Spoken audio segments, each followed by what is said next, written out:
Turkey's Deputy Prime Minister has said army troops could be brought in to quell unrest, which has rocked the country for over 2 weeks. The remarks came following a national strike by trade union workers who gave their support to anti-government demonstrators. Protests began on May 31st over the government's plans to build on Gezi Park in central Istanbul. Perceived police brutality in ending that demonstration sparked public outrage, leading to the biggest show of public anger with the government that Prime Minister Tayyip Recep Erdogan has had to face during his 10 years in office. Protesters took to occupying Gezi Park in the adjacent Taksim Square, setting up tents and creating a fully functional protest camp.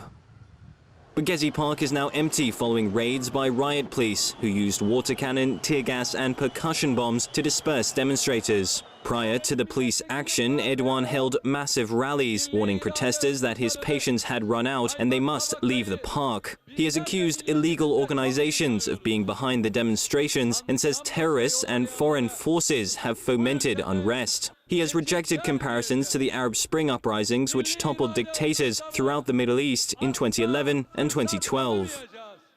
With protests and clashes with police now approaching their third successive week, German Chancellor Angela Merkel has said she has been appalled by the way Turkey has handled the unrest. Merkel, whose country is home to some 2.5 million ethnic Turks, stopped short of calling for EU accession talks with Turkey to be cancelled. However, if armed soldiers are deployed on the streets of Ankara and Istanbul to end demonstrations, the Turkish government may be in line for further criticism from the international community.